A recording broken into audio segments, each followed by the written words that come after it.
ошо 40 000 мүчөбүздүн бирөө дагы бербейбиз деп аткан жок. Бардыгы байкуштар тапканын төлөшүп атат азыр. Көрүп атат. Эми башка киши түшүнбөсө дагы, мейли башка банктар түшүнбөсө дагы ушул Бабанов түшүнө турган жерде депутат эл кыдырып жүрөт, элдин жашоосун көрүп атат. Мына жумуш жок экенин билет. Глейген магазиндерди салганча андан көрө бир завод фабрика салып койбойт беле? Мына ошол эл байкуш кредит албай ошол завод фабрикага иштеп туруп акча кылат эле. Анан банктарды ачып коюп, глейген магазиндерди салып коюп туруп анан элди кыйнаганды токтосун. Болбосо чечсин. Болбосо мына президенттик шайлоодо вообще Бабановго 7 областын эли чыгып туруп шайлатпай койгонго менин күчүм жетет. Себеби бардыгы мага окшоп карайлап турат.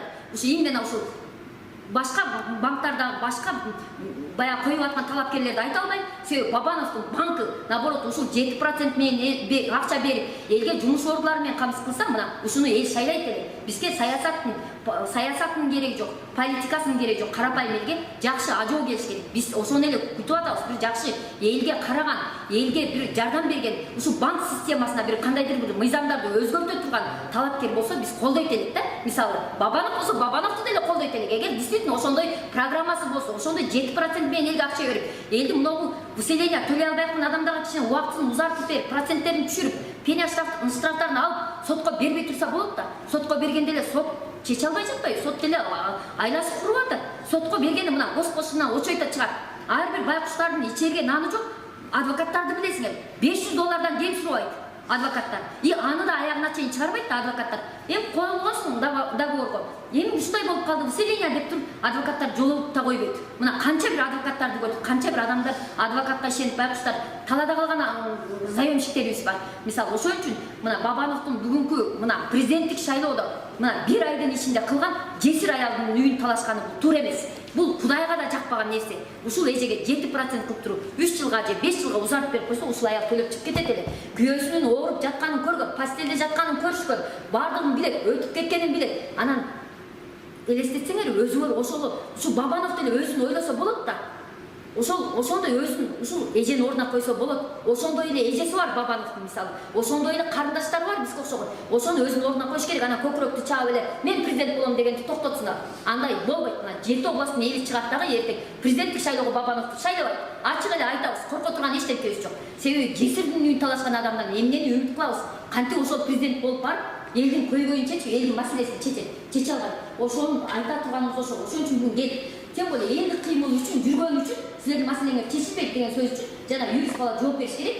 Канча бир саясатчылар ушул заемщиктерди колдонобуз деди. Бардыгын токтоттук. Бизге кереги жок саясатчынын. Садыр Жапаровдун кереги жок, Текебаевдин кереги жок. Чыкпагыла митингге. Биздин көйгөйүбүз жалгыз үйүбүздү алдырбаш керек деген гана максат менен биздин максатыбыз политика эмес, биздин максатыбыз саясат эмес, биздин максатыбыз жалгыз үйлөрүбүздү алып калыш.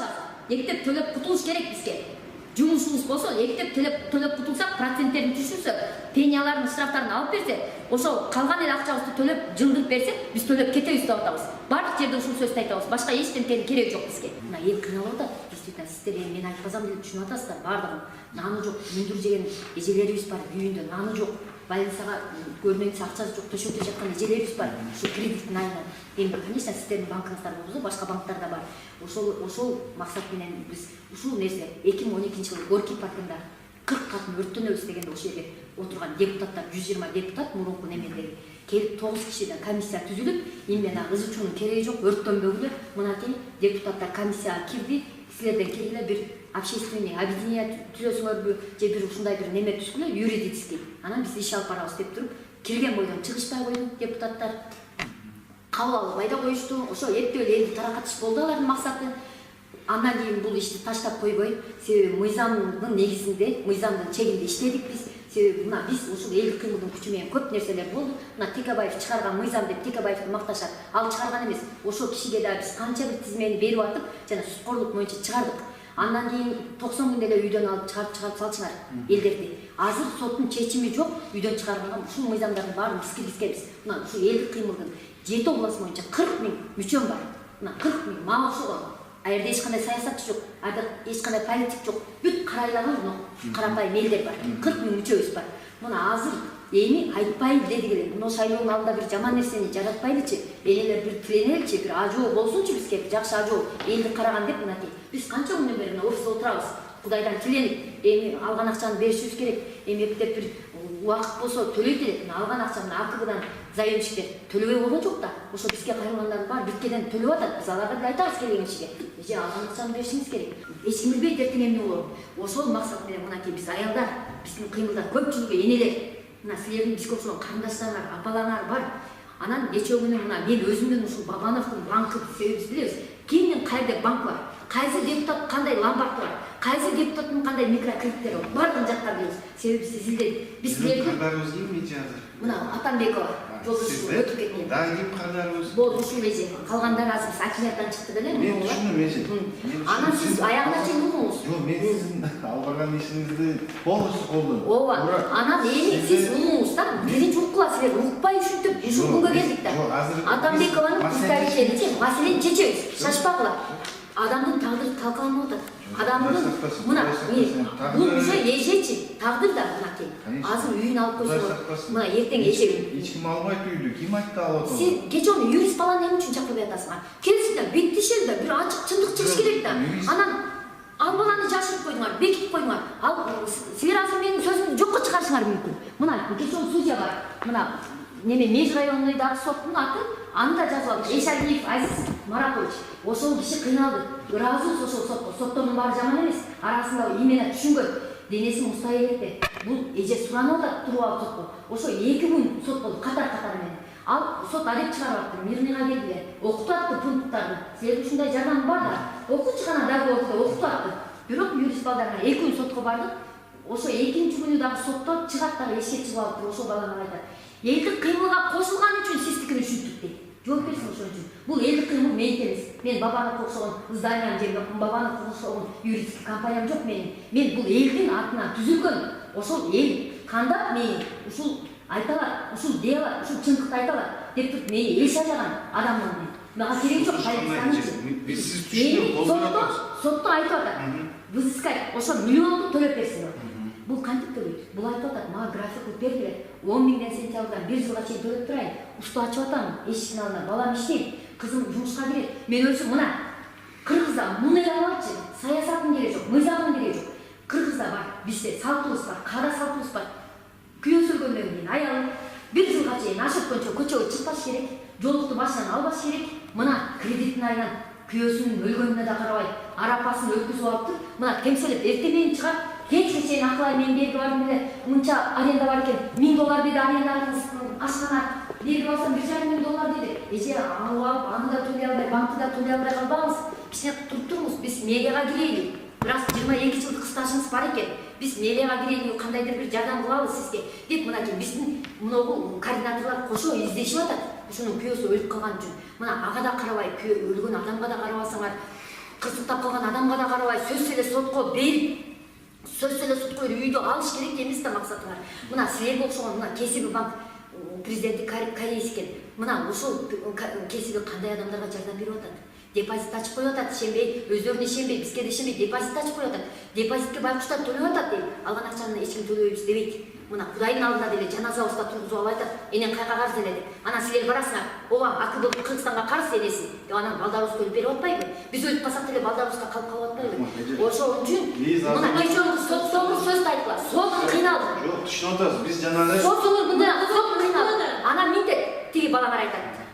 Биз түшүнүп атабыз дейт. Бизде улуттук банк каныбызды ичип үйүн сатып алып атат.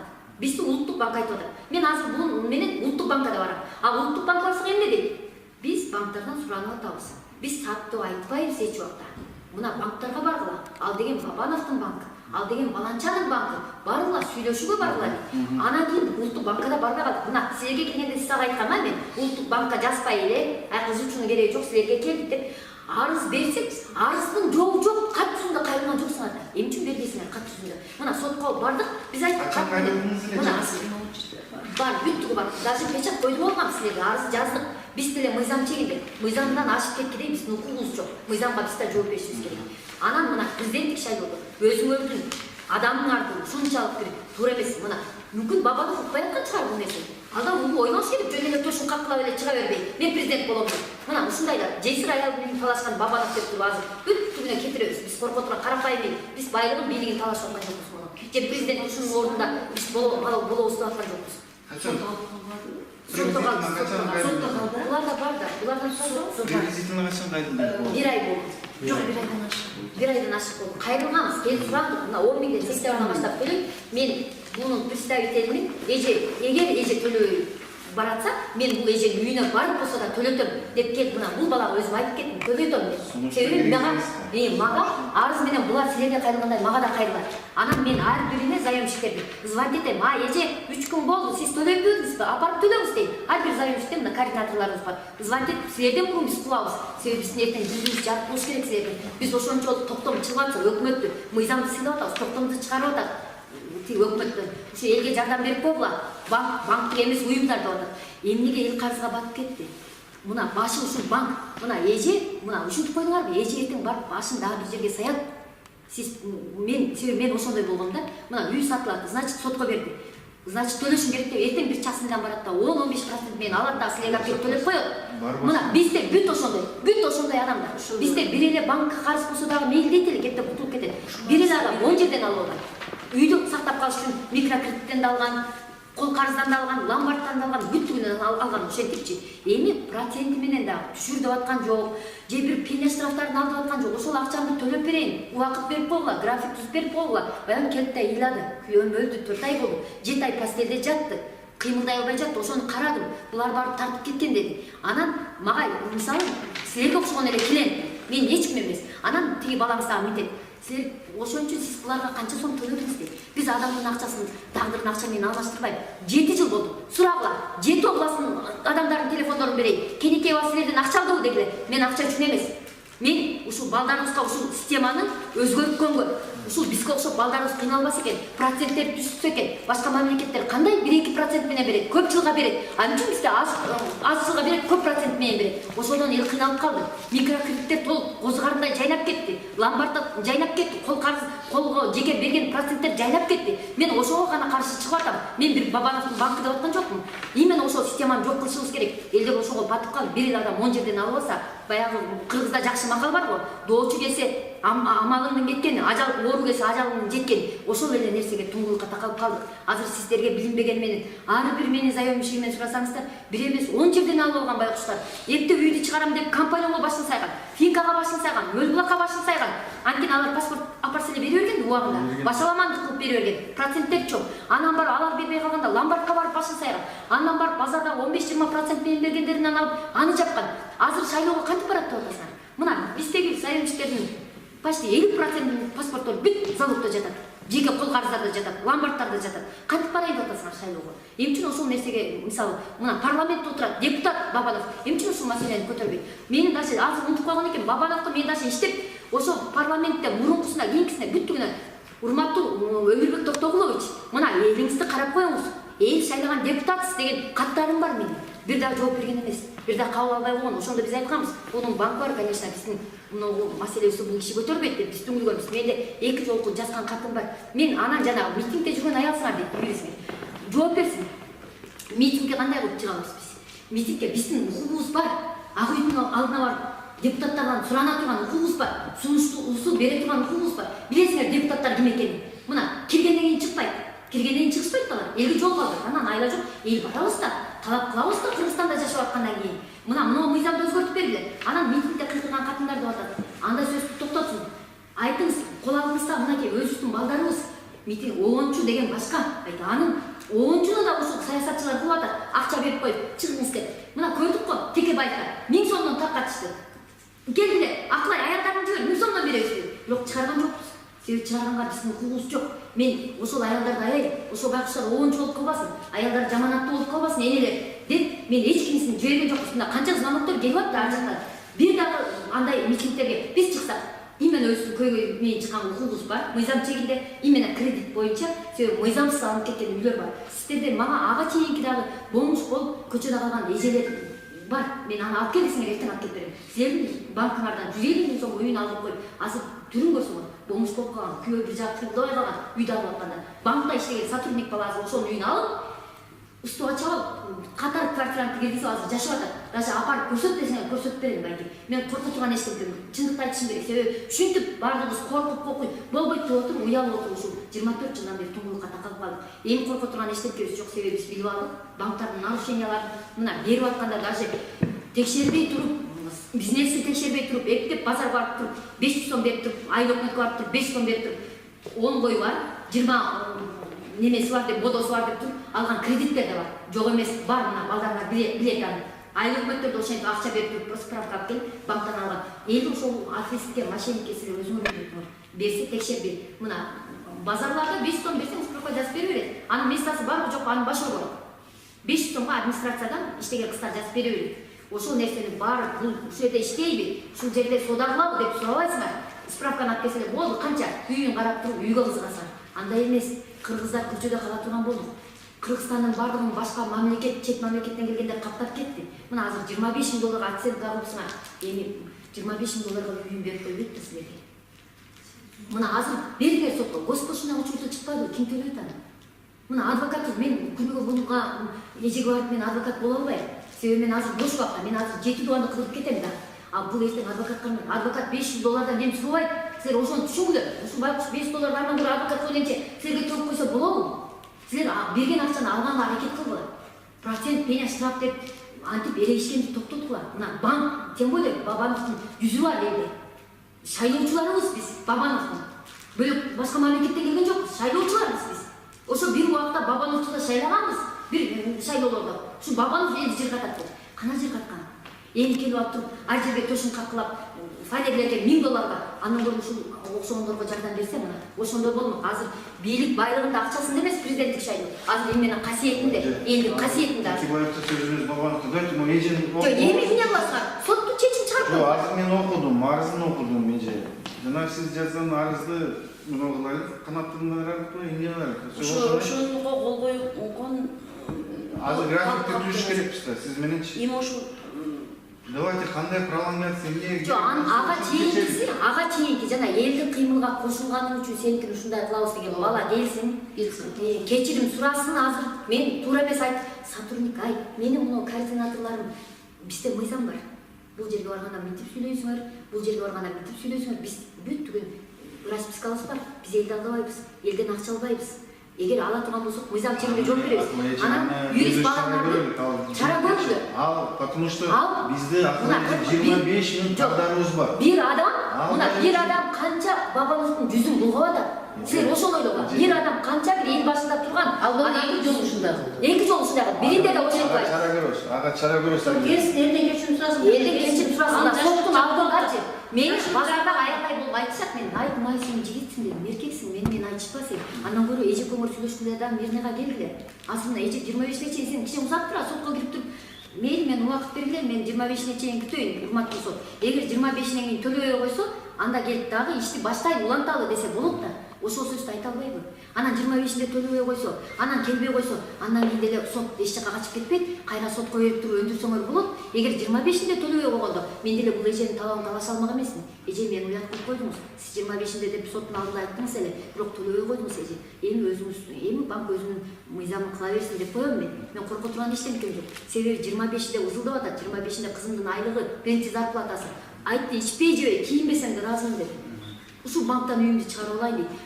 Ар ким эле өзүнүн эмгеги менен тапкан акча үйдү эч ким бергиси жок. Ушул деле эже ошону темселеп жүрүп, канча бирөөсүнүн эмгеги бар ушул акчадачы. Бирок өлүп кетти ал кишинин. Ажалы жеткен экен, өлүп кетти. Бирок балдары жашаш керек да. Мына кыздар бойго жетип, баласы катналарда көчөгө чыгып калыш эмес биздин максатыбыз. Туура алганбыз, кол койгонбуз да көп. Бирок буга чейинки жашообуз жакшы болгон да. Буга чейин бир күн да кечиктирбей. Мен АКБда өзүм сайлоочу келем. Ушул жерге 9-та келип турчумун эле, акчамды көтөрүп алып. Ошондо ушул жерде кыздар аябай мактачы, сизге грамота беребиз. Мен кийин Бута банкка кеткенден кийин аябай чалыштым. Акылай эже эмне кетип калдыңыз? Биз менен иштешпейт белеңиз. Просто силердин налогдо кичине процентине кымбат эле, мен ошол процентине карачы. Любой эле мага окшош адам, акча алып атканда ойлойсуң. Бизнесмен канча, чыгара аламбы? Балама канча кетет, жолума канча кетет, товарыма канча кетет. Анан дагы банкка төгө аламбы? Ар бир адам ошентип биз деле эсептейбиз. Бирок тилекке каршы ошондой болбой калат экенди. Ошол убакта кыйналасыңар. Мисалы, АКБда мен 9-та келип туруп алчумун жерге. Силер ачын электе туруп келип кыздарыңарга төгүп берип кетчи. Мен деле салымым бар Бабановдо. А бирок эл кыймылга кошулган үчүн ошо эл кыйналганда ушундай кыймыл колун түзөт. Жөн эле бизде жашообуз керемет болсо мага кереги жок эле ошо кыймылды түзүп алып кылган. Жок, түшүнөм, биз түшүнөк. Силерге ошол биздин деле лицензиябыз бар да, биздин деле печатыбыз бар да. Банкта эле силер деле бизге окшоп минустан өтөсүңөр да. Ал үчүн айтып айтат. Сен элдик кыймылга эртең шайлоодо ошентсе жакшы болот эле. Шайлоодо ошентип айтса жакшы болот эле. Силер элдик кыймылда жүрөсүңөр, шайлабагыла дейсинчи андан көрө. Ошол сөздү айтсынчы бизге. Силер элдик кыймылда жүрөсүңөр, шайлабай койгула дейсинчи ошол сөздү айтсын ошол абагыла. Чыгып ошол нерсени реклама кылсынчы ошондой сөздү. Ал кайсы ким экенин алисин тактап, мына сөзү. Азыр давайте Эми маселе ошол. Эже сентябрдан 1 жыл бергиле убакыт. Айына 10 миңден төлөйт. Мына 7% деп Бабанов чыгып алып кашып атат. Биз 7%ден берип атабыз деп. Именно ушул эжени бир например кылгылачы, ушул эжеге 7% кылып туруп, ошол калган акчасын сотко өткөндөн проценттери токтойт. Калган акчасын 3 жылга 7% менен бергилечи. Ушул эже төлөп кетет. Мына жок дегенде бир жакшылык кылып койгулачы, жесир аялга. Процент кереги жок бизге, процент. Процент кереги жок. Мына азыр канча карызыңыз бар? Азыр 800 миңди? Азыр асылойдо оттон 8900 карызым эми бар. Ушул болбогон акча 5 миллион болсо ушул отурбайт Пения штраф проценттери 2000 канча болуп чыкса, общий 11900 карызым бар экен. Ошондо сомго которгондо 828 миң экен. Мен айттым, 1 жылга чейин мага 10 миңден мен стабильно төлөп турам. Анан мен ага чейин, может быть, даже иш алып калсам, мен уже имели возможности 10 миң эмес, может мен 20 миң, может 30 миң төлөйм. Мен просто издеп атам, может точка. Мына официалдуу түрдө айтам. Давайте ушуну анда канаттандыралы. Макулбу 10 миң сомдон жыл 1 жылга. А госпошина ким төлөп калат ошондо? Мен төлөп калам. Госпошинаны канча болот экен госпошина? 880 канча миң болуп калабы? 80 миң болот да. 83 миң. Эми сотабыз. 10% емес. Бұл межрайонында, район емес. Районында 10%. Жоқ, там надо считать. Вчера не сказал разве? Нет, 5 миң келип алып. Азырында 4-5 миң. 1 жылга чейин 10 миң сомдон Ай сайын төлөйм. ай сайын. Анан уже 2 жылдан баштап График түзүп алсак болот. График түзүп. Айтып атат, эже айтып атат. Бул себеби ишенип атат. Мен эле көргөн эле бир акчалап төлөй болгон айыл ачып келиш мага менин жүзүмө дагы туура эмес. Всё, эже Бул эже айтып атпайбы? 10 миң дегени менен, силер ошондо да эске алсаңар, 10 миң дегени менен эртең баласы усту ачып иши бүтүп кетсе, өз ашканага турган болсо, бул 30-40 миңден төлөп эле тынч эле үйүн документин алып отурат эми. Болду эми кайра эле бир жерден банктан акча алмак беле. Всё, акча алып көрдү да. Болду кайра ошол нерсени башташ керек да. Буга чейин деле алгам мен. Силердин клиентиңер да. чечтик маселени. Азыр кааласаңыз кабинетиме түшүрүп, давайте план түзүлүп, кааласаңыз кагаз түрүндө кылып коебуз. Кааласаңыз любой түрдө кылып коебуз, давайте. Кагаз түрүндө кылып график колуна бергиле. Тынчыраак отурсун үйүндө. Сиз анда Заявление жазам. заявление аны жанагы 2 жылдан баштап графикти мынаны койсоңуз суммалардачы. Ошону коюп эртең келиңиз. 7 күнгө чейин келиңиз, саат 5, биз 7ге чейин иштейбиз. Андан мындай да азыр соттошуп берсек деле болот. Сиздин анын кереги жок да, кереги жок. Адис боюнча аны сизге официалдуу түрдө сиз жана коомдун төрайымына сизге официалдуу түрдө жазып беребиз и кандай чара мынаны колдонуп ал адисибизге аны официалдуу түрдө сизге жооп беребиз. Дагы маселе бар калайчы. Мен баарын сизге мындай болот. Бул эжени мисалчы азыр ошентип төлөп кете турган болсо, бул эже антип коркпогула. Эми кандай ушунчадан бери төлөбөй жүрөт, кандай ишенебиз дебейли. Айреле возвращаться. Всё, чечтик мына. Чечтик. Ооба, мына эми көрдүңөрбү? Силер дайыма алдагансыңар. Сиз мени жолуксаңыз болмок да, келген мисалы сиз мына чоң экенсиз да, сиз вообще даже келгендечи бир юристтер чыгарып коет да, анысын келип алып туруп, канча акча бердиңиз буга? Ушул банктын балдарына айта турган сөзү. Биз акча албайбыз, биз ушул бизгечи мына батасын, мына эл бата менен көрөт. Нээси жеткен арам бата алганда бул акчадан да кымбат нерсе кыргыз элде. Бата менен эл көргөн. Мисалы батасын берсе, ушунун үйөсү деле арбак тирүү деп коет. Арбагы деле ыраазы болот. Мен ушу өлүп аткан ыйлар кече соттон чыккандан эже ыйлабаңыз сен. Өлүп атканда төшөккө жатканда мен сени кантип таштап кетем? Банкың эмне болот деп өлдү дейт жаны үзүлүп атканда. Мына бул деген кандай жаман нерсе? Баарыбыздын башыбызда турган нерсе. Ыйлайсың, ар бир катын үчүн ыйлайм. Сен ыйлаганга менин укугум бар. Ушуларга окшогон мына кыналды дейт. А бирок президент болом деп чыгышып атпайбы? Кандай жардам берген? Президент болобуз, мына жыгатабыз, кыратабыз деп. Мына ошон үчүн азыр эл ойгонуп калган. Эл азыр билебиз, кимди шайлашты билебиз биз. Азыр ошон үчүн ар биринин алдынан өтүп атабыз талапкерлердин. Эмне кылып жардам бересиң? Кандай жардам бересиң? Мына чечилген маселе. Ушул окшогон, бул окшогон эженин артында 1000 катын бар. Жети областта 40 000 адамдын канчасы аркылуу да. Мен анын баарын мисалы эсимде жок, бирок ар биринин арызы бар. Мага кайрылган байкуштар үчүн Кудай кылат мени. Айтам, мен эмес, мен себепкермин. Мен дагы бир жөн эле чыгып калган аял эмесмин көчөдө кыйкырган. Мен дагы ушу турмуш, ушул жашоо мени ушуга түрттү. Ушуга алып келди мени. Сиз молодецсиз. Себеби мына улуттук банкта канча деген мыйзамдар өзгөрттү. Силер барып айткан жоксуңар, мыйзамды өзгөрттү. Же улуттук банк барып айткан жок, мыйзамдарды өзгөрттү. Эми алып кетти деген жок. Мына 3000 анча-мынча саясатчыны чогултуп албайт. 3000 адамдан Кожоң Кубатындагы спорт сарайда мына ютубка кирсең көрөсүң. Ошондо чыгып да айттык Толкунбекке. Мен иштебесем бошотчу мен саны. Мен иштеген балдарды алып келет. Эл кыйналып кетти. Ошондо бул 3000 адамдын ыйлаган көз жашы эмне болду? Кандай ыйлашты байкуштар? Буркурап. Мына ошол бардыгы биздин баягы бул тарта кала турган нерсе. Туура түшүнүңүздөр. Бүгүн бар, эртең жок кызмат. Бүгүн бар, биз эртең жокпуз. Кызмат, бул байлык бийлик бизди сактабайт. Бизди азыр бирибизге адамгерчилик түшүнүп коюш керек. Бир адам түшүнүп койсо. Мына ошон үчүн, ошо бирибизди тепселеген үчүн, бирибизди түшүнбөгөн үчүн башка мамлекеттен келип алып туруп ар нерсе кылышып атат. Мынакей көрүп атасыздар, террористтер көбөйүп атат биздин. Мына айрым ээрчип атабыз. Араб болуп арабтын кийимин кийип алып атабыз. Түрк болуп түрктүн кийимин кийип алып атабыз кыргыздар. Мына ошон үчүн айтып атам. Мына окшогон эжелерге жардам берди. Элди кыймоо үчүн кошулган үчүн деп элди кыйнабагыла. Аладан инсульт азыр мына көрүп атасыңар. Алам доору өзгөрдү. Азыр катуу ойлонбогула деп атат. Катуу перешивать этпегиле деп атат. Ошо ойлонуп отуруп кетип калгандар топтуруп атат. Канча көз алдымда 7 жылдан бери эжелерди жоготуп алдым. Же банкын төлөй албай, же карызын төлөй албай. Канча байкелерди жоготуп алдым көз алдымда. Мен ошолордун арбагынан корком. Мен азыр мен өзүмдүн проблемамды чечип коюшпат эле. Бир саясатчы барамда сизди колдойм деп туруп чечип кете алат. Бирок мен ага барбайт. Менин жүзүм чыдабайт. Мен бир саясатчы же жүзү жок эмесмин. Мен эртең күнү балдарымдын жүзү, мен өзүмдүн кыргыз элимдин жүзү үчүн мен кылам аягына чейин. Корко турган эч нерсем жок. Зато ушул эл кыймыл тарыхта калат. Себеби канча өзгөрүүлөр кирет, дагы киргизебиз биз. Бунун боюнча корко турган эч нерсе. Анан эмгиди менен коркутушат. СМБ корко турган эч нерсе жок. Алар да түшүнүп атат. Эмгидинин балдары деле түшүнүп атат. СМБнын балдары деле түшүнүп атат. Себеби биз саясатты айткан жокпуз. Бизге кереги жок, кимиси келет, кимиси кетет. Бизге азыр именно жалгыз үйүбүздү алып калышыбыз керек.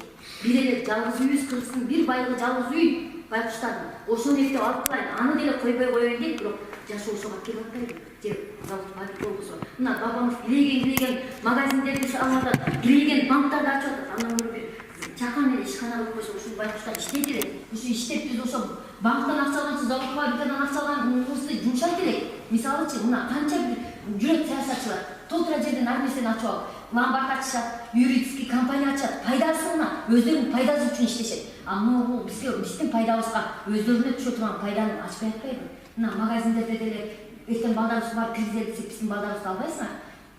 Дагы бир чоңдун кызы кирет, дагы бир чоңдун бабасы кирет магазинге. Зато таза жумуш, кирип чыгат дейм.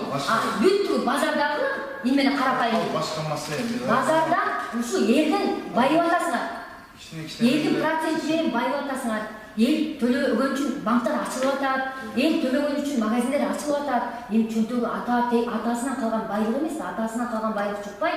Жукса биздин аталарыбыздан калган байлык жугат эле, жукпайт. Ошо элдин эсебинен жашап аткан мына окшогон президент болом деге ичибиз ачышат. Энелер, бу жерде эркектер жок, энелер. Бүт көчөдө калып атабыз. Базарда эне, тентиген эне, баласын чытаган эне. Эмне үчүн ушул нерселерди эске албайт даган? Мен 8 саат 8де президент болом деп элди кайра шылдыңдап атат. Андай эмес. Ал бир Кудайдын колунда. Келе турган ошо бир Кудайдын колунда азыр. Боло турган президент бир Кудайдын колунда да.